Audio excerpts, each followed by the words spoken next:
नमस्कार साथियों। हम बात कर रहे हैं अभी भगत सिंह की जेल डायरी, वीडियो नंबर 2।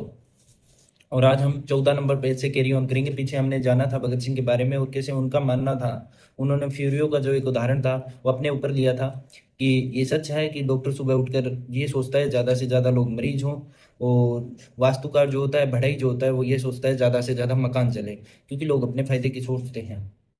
आगे भगत सिंह सवाल ये नहीं है कि वर्तमान सभ्यता को बदलना चाहिए या नहीं, बल्कि सवाल ये है कि उसे कैसा कैसे बदला जाएगा।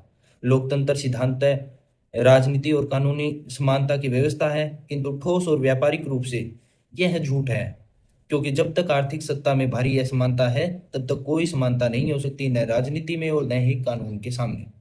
ये भगत सिंह का कहना था। और भगत सिंह इस बात पर जोर दिया कि धर्म ने पूंजीवाद का समर्थन किया है। वो इस बात पर बिल्कुल बल देते थे कि उनको मानना था धर्म स्थापित है, व्यवस्था का समर्थक दास्ता सेट्स को उनके अमेरिका और प्रेस्बिटेरियन चर्च की महासभा में यह प्रस्ताव उदाहरण नोट किया गया। दास्ता को बाइबल के पुराने और नए धर्म ग्रंथों को मान्यता प्राप्त है और ईश्वर की सत्ता इसकी निंदा नहीं करती। भगत सिंह आगे लिखते हैं कि उसी वर्ष चार्ल्सटन एसोसिएशन ने अपने दासों के समय का उपयोग करने के लिए मालिकों के अधिकार की पुष्टि की थी। मनुष्य धर्म की रचना करता है, धर्म मनुष्य की रचना नहीं करता। मनुष्य का अर्थ है मनुष्य का संसार, राज्य, समाज। यह राज्य, यह समाज धर्म को एक विकृति विषव दृष्टिकोण को जन्म देते हैं, क्योंकि वे स्वयं में एक विकृत संसार है। धर्म इस संसार का सामान्य सिद्धांत है, उसका सार संग्रह सुबोध रूप से उसका तर्क है। धर्म के विरुद्ध संघर्ष परोक्ष रूप से उस संसार के विरुद्ध संघर्ष है जिसका आध्यात्मिक संतोष धर्म है। धर्म जनता के लिए अफीम है। उल्लेखनीय है कि पृष्ठ 192 पर भगत सिंह ने अंतिम वाक्य दोहराया था कि धर्म जनता के लिए अफीम है। ये और यही वाक्य कार्ल मार्क्स का भी था। समाजवादी व्यवस्था प्रत्येक से उसकी योग्यता के अनुसार, प्रत्येक को उसकी आवश्यकता के अनुसार, ये व्यवस्था जो है ये भगत सिंह चाहते थे समाज में हो। और वह इस भ्रम में रहे कि मार्क्स जो उद्धत कर रहे हैं, पहली चीज विद्रोह से तब तक खिलवाड़ न करें जब तक आप उस खेल के परिणामों का सामना करने के लिए पूरी तरह तैयार ना हो। विद्रोह तो एक ऐसा कलन है जिसके परिणाम में परिमाण सर्वथा अनिश्चित होता है, जिसका मूल्य रोज बदल सकता है। मुकाबले में खड़ी शक्तियों के को संगठन, अनुशासन तथा परंपरागत प्रतिष्ठा के सारे लाभ उपलब्ध होते हैं। यदि विद्रोही अपने दुश्मन के खिलाफ और बड़ी ताकत के साथ मैदान में नहीं उतरेंगे तो वे हार जाएंगे, नष्ट हो जाएंगे। दूसरी चीज, एक बार बार विरोध शुरू होने के पर अधिकतम दृढ़ संकल्प के साथ काम करते रहने, प्रहार करने की जरूरत है। प्रतिरक्षा की परिस्थिति में प्रत्येक सशस्त्र विद्रोह की मौत हुआ करती है। अपने शत्रु से मुकाबला होने से पहले ही मैदान हाथ से निकल जाता है। ये उनका मानना था कि जब भी हम कोई चीज का विरोध करें तो इतनी दृढ़ इच्छा शक्ति के साथ करें कि भले कुछ हो जाए, हम विरोध का परिणाम झेलने के लिए तैयार हैं। क्योंकि अगर आप पूर्ण रूप से तैयार हुए बिना मैदान में उतरे तो आप मारे जाओगे, आप नष्ट कर दिए जाओगे, आप कुचल दिए जाओगे। आंतरिक कार्यों के अलावा सामाजिक क्रांति के सामने अंतर्राष्ट्रीय कार्यभार भी होते हैं, क्योंकि विश्व क्रांति के बिना किसी एक देश में कम्युनिस्ट शासन खतरे से मुक्त नहीं हो सकता, क्योंकि अंतर्राष्ट्रीय पूंजीवादी हस्तक्षेप का खतरा उसके सिर पर सदा मंडराता रहता। उनका मानना था कि कम्युनिस्ट शासन जहां भी होगा, पूरी दुनिया का, एंटायर दुनिया का जो पूंजीवाद है वो उस पर अटैक करेगा। इसलिए उनका मानना था कि कम्युनिस्टवाद यानी मार्क्सवाद वो हर जगह होना चाहिए, लेनिनवाद हर जगह होना चाहिए, ताकि वहां की पूंजीवादी ताकतें कंट्रोल में रहें। अगर आज भारत में मान लीजिए आप मार्क्सवाद या कम्युनिस्ट का राज है, तो अमेरिकी की पूंजीवादी ताकतें जो है अमेरिका के, वो भारत पे अटैक करेंगे।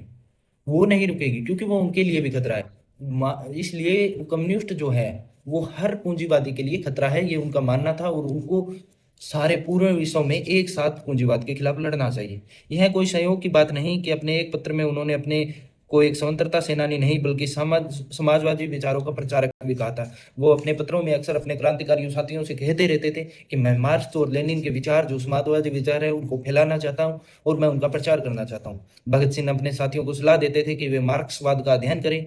उदाहरण के लिए मार्क्स की पूंजी के अध्ययन की आवश्यकता पर जोर दिया। जयदेव प्रसाद गुप्त को 24 जुलाई 1930 को लिखे पत्र में उन्होंने अपने लिए किताब मंगवाई थी कार्ल मार्क्स से। जेल में उन्होंने कुछ पुस्तकें भी लिखी, आत्मकथा, समाजवाद का आदर्श और भारत में क्रांतिकारी आंदोलन। दुर्भाग्यवश इन पुस्तकों की पांडुलिपियां बची नहीं रही, हालांकि उनके व्यक्तिगत और राजनीतिक पत्र बचे रहे। ये जो उनके द्वारा लिखी किताबें थी उनको नष्ट कर दिया गया, उनको बचाया नहीं गया, उनको संजोकर नहीं रखा गया। लेकिन इस परिच्छेद में उनके लिखे गए कुछ पत्र आज भी बाकी है।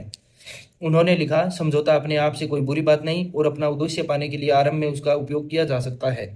सन 1905 से 1907 में डूबा के प्रति लेनिन की नीति का हवाला देते हुए उन्होंने लिखा कि समझौता एक ऐसा हथियार है जिसका राजनीतिक संघर्ष में इस्तेमाल किया जाना चाहिए ताकि राष्ट्र को थोड़ी देर के लिए आराम मिल सके और अपने आप को आगे किसी संघर्ष के लिए तैयार किया जा सके। उनका मानना था कि किसी भी संघर्ष के शुरू में हम समझौता कर सकते हैं, वो बुरी बात नहीं, क्योंकि वो समझौता करने से हमें और मजबूत होने के लिए थोड़ा वक्त मिलता है और जो राष्ट्र की राजनीति है उसमें थोड़ा बदलाव आता है।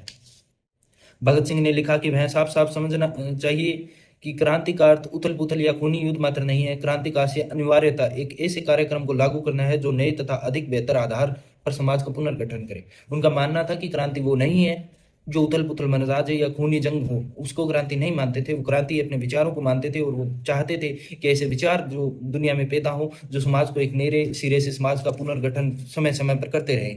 वह भली भांति जानते थे कि उन्हें फांसी होगी, परंतु शहीद होने से पहले वह आश्वस्त हो जाना चाहते थे कि भारत में क्रांतिकारी आंदोलन उस नई व्यवस्था में पदार्पण कर ले जिसकी कल्पना उन्होंने मार्क्सवादी सिद्धांतों और सोवियत क्रांति के अध्ययन के आधार पर की थी। उनको अच्छी तरह से पता था कि उनको फांसी दी जाएगी, लेकिन वो इस बात से खुश थे कि उनको फांसी होने के बाद भी जो बात उन्होंने अपने पत्रों के माध्यम से अपने क्रांतिकारी साथियों को समझाई है वो थी मार्क्सवाद, कार्ल मार्क्स के विचार और जो सोवियत संघ की जो क्रांति थी। और वो चाहते थे कि उन क्रांतियों से, उन विचारों से लोग प्रभावित हों और भारत में भी एक नए समाज का पुनर्गठन करें। भगत सिंह के क्रांतिकारी दल में से एक और कर्मठ क्रांतिकारी निकला जो आगे चलकर भारतीय कम्युनिस्ट पार्टी का महासचिव बना। वह थे अजय कुमार घोष, जो भगत सिंह के साथ क्रांतिकारी आंदोलनों में साथ रहते थे और वही आगे चलकर भारत में कम्युनिस्ट पार्टी के महासचिव बने। उनका नाम था अजय कुमार घोष। अजय कुमार घोष ने भारत में कम्युनिस्ट पार्टी की स्थापना की थी और वो उनको आगे ले जाने के लिए